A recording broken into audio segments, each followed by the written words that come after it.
Tell me a little bit about the build-up of gold in the Russian central bank and what the reason for that was, whether they've been able to utilize it in this situation. It certainly doesn't seem to have protected the ruble in the short term when those sanctions came in. Just give us your thoughts on what the reasoning behind that build-up was there with the gold reserves. Yeah, it's interesting because I wrote about this in my first book, Currency Wars, which came out in 2011. So that book is 10 years old at this point. But pick it up. The first two chapters were about the first ever financial war game, where I was one of the war game planners and facilitators. And then I participated in the war game, and then I wrote about it in the book. And I was on the China team. I had a friend I recruited for the Russia team. We went out to dinner and we cooked up this plan on our own and was like, aren't you cheating on the game? I said, no, this is war. There's no cheating. It's a war. But what we said was that in our separate embassies, we had these breakout rooms. So the China team would go to a room that was like our embassy or whatever. And the other teams did likewise. But I was going to try to sell my Chinese teammates on the idea that China would buy as much gold as possible, turn its back on the dollar, or insist that any Chinese exports had to be paid for in gold. And then my friend was going to try to do the same thing on the Russia side, and we are going to try to run the dollar off the road. Now, this is a little far-fetched at the time, but that's the whole idea of a war game, is to get the Pentagon thinking, at least 5 years ahead or longer. I don't want to ruin the ending, but the whole thing is in my book. But the point is, at the time we did this, we got laughed at. There were Harvard professors like, you guys are crazy, you're foolish. Why are you talking about gold? Gold's not part of the monetary system. At that time, Russia had 600 tons. Today, they have 2,300 tons. In other words, exactly the course of conduct that we warned the Pentagon about, in that case, 12 years ago, has played out. And they're doing it intentionally because they're trying to get away from the dollar. Now, it's hard to get away from the dollar. The dollar is too big. It's 60% of global reserves, 80% of most payments, 100% of energy payments. You don't just get up under the dollar just like that. But the Treasury's actions, and again, Greg, you referred earlier to unintended consequences, and I've explained this to the Treasury and got nowhere, but at least I tried. I said, look, you guys are overusing these financial sanctions. You think they're very powerful. They actually are very powerful. And that's the point. If they're that powerful and you use them that frequently, everyone's going to look for a way out of the dollar. They're like, hey, why am I setting myself? I trusted you guys. I got all these dollars. But you're telling me I can't spend them. I can't use them. I can't transfer them. I'm out of the SWIFT system. I'm out of my account's frozen. Well, then screw it. I'll just go somewhere else. And there are other places to go. Gold is a good one. Not the only one, but the fact that 21% of Russia's reserves are in gold, the fact that, by the way, it's physical bullion, they're not buying ETFs. It's stored in Russia. They're not foolish enough to leave it at the Federal Reserve Bank of New York. And Russia is a major gold producer. It produces a little under 400 tons per year just in Russia. It's one of the 4 or 5 largest producers, Australia, Canada, US, and China. Means that to that extent, it's insulated from exposure to the dollar.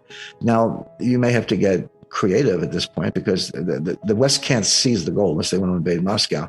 But they've said, well, yeah, if you sell the gold for dollars, we're going to freeze the dollars. Okay. Well, you can use it as collateral for loans. You can do a kind of barter. You can say to China, hey, send us, the latest technology, and we'll pay you in gold. We'll just put it on a pallet, fly it over to China, unload it in Beijing. So there are things you can do with it, but they don't have to do anything with it. Just having it inspires confidence that they might not otherwise have. As far as the ruble, yeah, the ruble collapsed, but 50%, I think in dollar terms, maybe a little bit less. But I always say Elvira Nabiullina, who's the head of the Central Bank of Russia, is the only central banker in the world who knows her job. She raised interest rates to 20%. Well, at some point they will be like, hey, okay, I'll stay in rubles because maybe they're devaluing, but 20% interest, I'll take it. And so again, she knows what she's doing. There are plenty of workarounds in the SWIFT system. I'm kind of an expert on SWIFT because I did so much in counterterrorism and the Iranian. Iran was de-SWIFted in 2012, last major country prior to Russia. I was very involved with that, but I know how it works, but I also know the workarounds. And there are ways to do that. So Russia's going to be able to, they're not They're not prohibited from receiving dollars for oil and natural gas. The oil and natural gas are still flowing. They've got the gold. You got to invade Moscow if you want to get it, and that's not going to happen. And there are plenty of workarounds with SWIFT. So, life will go on. It'll be inconvenient, but most of the economic cost is going to be on the West. Before we continue, help us clicking that YouTube like button and subscribe now to our channel. This shows the algorithm that you valued this information. And it helps us spread that message. Sharing is caring. And now, let's continue. I have bad news for you. If you're not rich by now, you're screwed. And if you're in debt, you're even double screwed. How so, you might wonder? Well, the sad truth is that you're working your whole life to make someone else rich. The mega corporations, the banks, the politicians, everyone is getting richer. They get your money. And what is even worse, they get your time, they get your life. You are not even in a rat race. You're in a financial prison. But what could a solution for you look like? Honestly, I don't know, but I know what a solution for me would look like. It's very simple.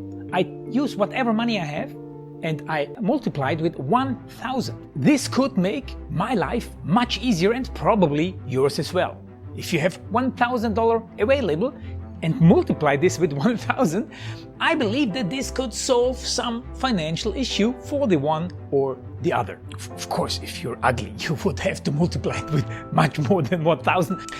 My name is Markus Dahn, and this is what I decided to do. I decided to 1000x my money. This is not a joke. I know what you may be thinking. What is this guy talking about? How should this work? This is not possible. Well, I made a detailed video where I laid out my plan. And some clever folks might even want to look at this plan and copy it and do exactly what I do. This is just a little hint on the side. You have two options. You leave, you forget what you have seen. You do whatever you're doing and you hope that somehow you get some other results. Good luck with that. Or you click the link below the video. You enter your email address because I'm not showing this to everybody. You at least watch my video on how I plan to 1000x my money. The choice is yours. Make the right choice. Join me. See what a different future you could have. See at least how I plan to do the 1000x. So click on the link below, enter your email address, and I see you on the other side. Your Markus Dahn.